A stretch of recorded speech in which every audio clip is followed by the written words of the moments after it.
أعوذ بالله من الشيطان الرجيم.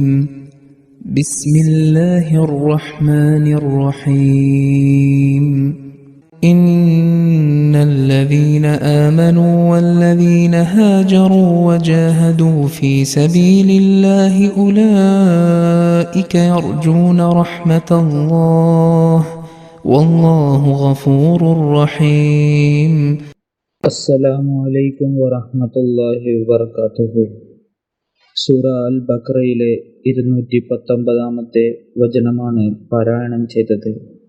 ഇതിൻ്റെ അർത്ഥം ഇപ്രകാരമാണ്: വിശ്വസിക്കുകയും വിശ്വാസ സംരക്ഷണത്തിനായി സ്വദേശം വെടിയുകയും അള്ളാഹുവിൻ്റെ മാർഗത്തിൽ തീവ്രയത്നം നടത്തുകയും ചെയ്തവരാരോ അവർ അള്ളാഹുവിൻ്റെ കാരുണ്യത്തെ പ്രതീക്ഷിക്കുന്നവരാണ്. അള്ളാഹു സർവദാ പുറത്തു കൊടുക്കുന്നവനും നിരന്തരം കൃപ ചെയ്യുന്നവനുമാകുന്നു. ഈ വചനത്തിൻ്റെ വിശദീകരണത്തിൽ സയ്യിദ്ന ഹസ്രത്ത് മുസ്ലിം മൗദ് റളിയല്ലാഹു അൻഹു പറയുന്നു: ചരിത്രത്തിൽ എഴുതപ്പെട്ടിട്ടുണ്ട്, ഹസ്രത്ത് അബൂബക്കർ റളിയല്ലാഹു അൻഹുവിൻ്റെ വഫാത്തിന് ശേഷം ഒരു തവണ ഹസ്രത്ത് ഉമർ റളിയല്ലാഹു അൻഹു ഹജ്ജ് കർമ്മത്തിനായി മക്കയിലേക്ക് എഴുന്നള്ളി. ഹജ്ജ് കർമ്മത്തിന് ശേഷം അദ്ദേഹത്തെ സന്ദർശിക്കാനായി ആളുകൾ വരാൻ തുടങ്ങി. ഈ സന്ദർശകരിൽ മക്കയിലെ പ്രമുഖരും ഖുറൈശികളിലെ നേതാക്കന്മാരും ചിലരുടെ മക്കളും ഉണ്ടായിരുന്നു. ഹസ്രത്ത് ഉമർ റളിയല്ലാഹു അൻഹു അവർക്ക് വലിയ ആദരവ് നൽകി അവിടെ ഇരുത്തി. കൂടാതെ അവരോട് വിവിധ കാര്യങ്ങൾ ചോദിച്ചറിഞ്ഞുകൊണ്ടിരുന്നു. അത്രയുമായപ്പോഴേക്കും അവിടെ ഒരു അടിമയായിരുന്ന സ്വഹാബി കടന്നു വന്നു. ഇസ്ലാമിൻ്റെ പ്രാരംഭകാലത്ത് അറബികളിലെ പ്രമുഖരുടെയും ഖുറൈശി നേതാക്കളുടെയും മാതാപിതാക്കളിൽ നിന്നും കാരണവന്മാരിൽ നിന്നും മർദ്ദനമേറ്റിരുന്ന അതേ അടിമയായിരുന്നു അത്. ഇസ്ലാം സ്വീകരിച്ചതിൻ്റെ പേരിൽ അവർ ഇദ്ദേഹത്തെ തെരുവുകളിലൂടെ വലിച്ചിഴക്കുകയും അടിച്ചു പരിക്കേൽപ്പിക്കുകയും ചെയ്യുമായിരുന്നു. ഹസ്രത്ത് ഉമർ റളിയല്ലാഹു അൻഹു ആ യുവാക്കളോട് പറഞ്ഞു: അല്പം പുറകോട്ട് മാറി നിൽക്കൂ. ഇദ്ദേഹം റസൂൽ കരീം സല്ലല്ലാഹു അലൈഹി വസല്ലമയുടെ സ്വഹാബിയാണ്.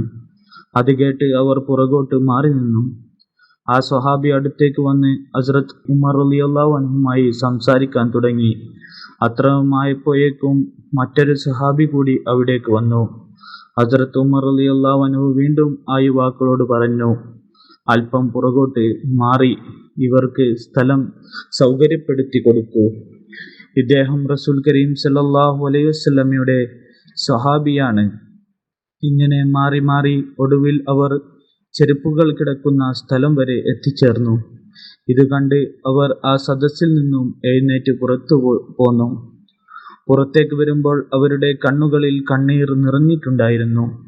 അവർ പരസ്പരം നോക്കിക്കൊണ്ട് പറഞ്ഞു: നമ്മൾ എപ്പോഴെങ്കിലും ഇത്രത്തോളം അപമാനിതരാകുമെന്ന് കരുതിയിരുന്നോ? ഒരു കാലത്ത് നമ്മുടെ ചെരുപ്പുകൾ എടുക്കുന്നത് താങ്കൾക്ക് ലഭിച്ച വലിയൊരു ഭാഗ്യമായി കരുതിയിരുന്ന ആളുകൾ ഈ സദസ്സിൽ ഓരോരുത്തരായി നമുക്ക് മുന്നിൽ വന്നിരിക്കുകയും നമ്മൾ പുറകോട്ട് മാറി നിൽക്കാൻ നിർബന്ധിതരാവുകയും ചെയ്യുന്നു.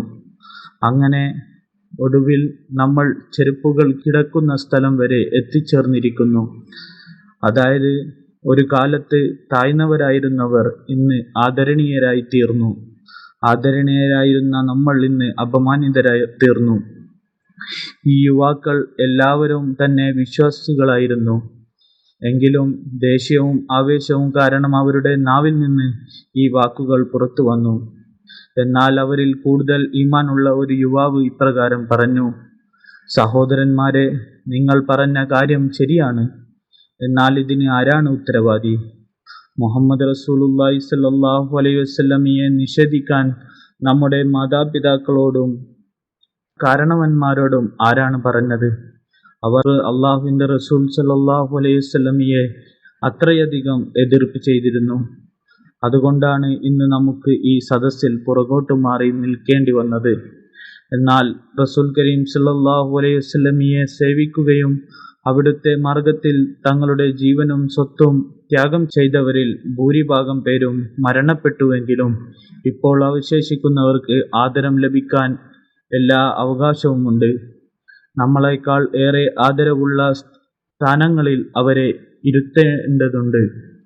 അവർ പറഞ്ഞു, നീ പറഞ്ഞ കാര്യം ശരിയാണ്. എന്നാൽ ഈ അപമാനം മാറ്റാൻ ഇനി എന്തെങ്കിലും മാർഗമില്ലേ? ഈ തെറ്റിന് പ്രായശ്ചിത്തമാകുന്ന തരത്തിലുള്ള വല്ല ത്യാഗവുമില്ലേ? അതിന് ആ യുവാവ് തന്നെ മറുപടി നൽകി, വരൂ, നമുക്ക് ഹസ്രത്ത് ഉമർ റളിയല്ലാഹു അൻഹുവിന്റെ അടുക്കൽ തന്നെ പോകാം. ഇതിനൊരു പരിഹാരം അദ്ദേഹത്തോട് തന്നെ ചോദിക്കാം. അങ്ങനെ അവർ വീണ്ടും അദ്ദേഹത്തിന്റെ വീട്ടിലേക്ക് പോവുകയും വാതിലിൽ മുട്ടുകയും ചെയ്തു. ആ സമയമായപ്പോഴേക്കും സദസ്സ് പിരിഞ്ഞിട്ടുണ്ടായിരുന്നു. ഹസ്രത്ത് ഉമർ റളിയല്ലാഹു അൻഹു അവരെ ഉള്ളിലേക്ക് വിളിച്ചു.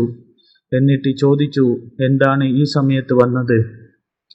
അവർ പറഞ്ഞു, ഇന്ന് സദസ്സിൽ ഞങ്ങളോട് ഉണ്ടായ പെരുമാറ്റം അങ്ങേക്ക് അറിയാമല്ലോ.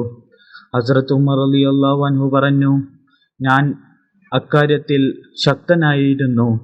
കാരണം അപ്പോൾ എൻ്റെ അടുക്കൽ വന്നവർ റസൂൽ കരീം സല്ലല്ലാഹു അലൈഹി വസല്ലമയുടെ സ്വഹാബികളായിരുന്നു. അവരെ ആദരിക്കുകയും ബഹുമാനിക്കുകയും ചെയ്യേണ്ടത് എൻ്റെ കടമയായിരുന്നു. അവർ പറഞ്ഞു, ഞങ്ങൾക്ക് ആ കാര്യം മനസ്സിലാകും. ഞങ്ങളുടെ പിതാക്കൾ റസൂൽ കരീം സല്ലല്ലാഹു അലൈഹി വസല്ലമയെ നിഷേധിച്ചതിലൂടെ തങ്ങൾക്കായി വലിയൊരു അപമാനമാണ് വരുത്തിവെച്ചതെന്നും ഞങ്ങൾക്കറിയാം. എന്നാൽ ഈ അപമാനത്തിന്റെ കറ ഞങ്ങളുടെ നെറ്റിയിൽ നിന്നും കഴുകിക്കളയാൻ വല്ല മാർഗവുമുണ്ടോ? ഹസ്രത്ത് ഉമർ റളിയല്ലാഹു അൻഹു അറബികളുടെ വംശപരമ്പരകൾ മനഃപ്പാഠമാക്കുന്ന ഒരു കുടുംബത്തിൽ നിന്നുള്ള ആളായതുകൊണ്ട് ഈ യുവാക്കളുടെ പിതാക്കൾക്ക് ഒരു കാലത്ത് എത്രത്തോളം വലിയ ബഹുമാനം പ്രതാപവും ഉണ്ടായിരുന്നു എന്ന് അദ്ദേഹത്തിന് അറിയാമായിരുന്നു. ഇസ്ലാമിനോട് ശത്രുത പുലർത്തിയിരുന്ന കാലത്ത് പോലും അവർ ഏതെങ്കിലും ഒരു മുസ്ലിമിന് അഭയം നൽകിയിരുന്നെങ്കിൽ ആ മുസ്ലിമിനെ ഉപദ്രവിക്കാൻ ആർക്കും ധൈര്യമുണ്ടായിരുന്നില്ല. അതുകൊണ്ട് തന്നെ ഹസ്രത്ത് ഉമർ റളിയല്ലാഹു അൻഹുവിന്റെ കണ്ണുകൾക്ക് മുന്നിൽ ഈ സംഭവങ്ങൾ ഓരോന്നായി കടന്നു വരികയും അത് ആലോചിച്ച് അദ്ദേഹത്തിന്റെ മനസ്സ് വിതുമ്പുകയും സംസാരിക്കാൻ പ്രയാസപ്പെടുകയും ചെയ്തു. ആ വികാരനിർഭരമായ നിമിഷത്തിൽ അദ്ദേഹം തന്റെ കൈകൾ ഉയർത്തി. ആ ദിവസങ്ങളിൽ സിറിയയിൽ ക്രിസ്ത്യാനികളുമായി യുദ്ധം നടന്നിരുന്ന വടക്ക് ഭാഗത്തേക്ക് വിരൽ ചൂണ്ടിക്കൊണ്ട് പറഞ്ഞു, ഇതിനുള്ള പരിഹാരം അവിടെ മാത്രമാണുള്ളത്. അതായത് ഈ അപമാനത്തിന് ഒരേ ഒരു പ്രതിവിധിയേ ഉള്ളൂ. അത് ഈ ജിഹാദിൽ പങ്കുചേർന്ന് നിങ്ങളുടെ ജീവൻ നൽകുക എന്നതാണ്. അങ്ങനെയെങ്കിൽ ആളുകൾ ഈ കാര്യങ്ങളൊക്കെ സ്വയം മറന്നുപോകും. അപ്പോൾ തന്നെ ആ ആളുകൾ അവിടെ നിന്നും എഴുന്നേറ്റ് തങ്ങളുടെ ഒട്ടകപ്പുറത്ത് കയറി സിറിയയിലേക്ക് പുറപ്പെട്ടു. ഈ അപമാനം മാറ്റാനായി ജിഹാദിൽ പങ്കെടുത്തത് 7 യുവാക്കളായിരുന്നു. ചരിത്രം വ്യക്തമാക്കുന്നത് പിന്നീട് ആ യുവാക്കളിൽ ഒരാൾ പോലും ജീവനോടെ മക്കയിലേക്ക് മടങ്ങി വന്നില്ല എന്നാണ്. അവരെല്ലാവരും ആ യുദ്ധത്തിൽ രക്തസാക്ഷികളായി. ഈ യുവാക്കൾ അള്ളാഹുവിന്റെ മാർഗത്തിൽ തങ്ങളുടെ ജീവൻ അർപ്പിച്ച് അള്ളാഹുവിന്റെ പ്രീതി നേടിയതുപോലെ ഇത്രയും വലിയ തെറ്റിന് ശേഷമുള്ള തൗബ ഈയൊരു രീതിയിൽ മാത്രമേ സ്വീകരിക്കപ്പെടുകയുള്ളൂ. അതായത് നാവ് കൊണ്ട് വിശ്വാസം പ്രഖ്യാപിക്കുകയും പ്രവൃത്തി കൊണ്ട് ഹിജ്റ സ്വീകരിക്കുകയും ചെയ്യുമ്പോൾ അത് യഥാർത്ഥ അർത്ഥത്തിലായാലും ആത്മീയ അർത്ഥത്തിലായാലും ശരി, അതിനുശേഷം അള്ളാഹുവിന്റെ മാർഗത്തിൽ അവിശ്വാസികളോട് ജിഹാദ് ചെയ്യുക, ഈ മാർഗങ്ങളിലൂടെ മാത്രമേ അവർക്ക് അള്ളാഹുവിന്റെ കാരുണ്യത്തിന് അർഹരാകാൻ സാധിക്കുകയുള്ളൂ. അല്ലാഹുമ്മ സല്ലി അലാ മുഹമ്മദിൻ വഅലാ ആലി മുഹമ്മദ്. അസ്സലാമു അലൈക്കും വറഹ്മത്തുള്ളാഹി വബറകാതുഹു.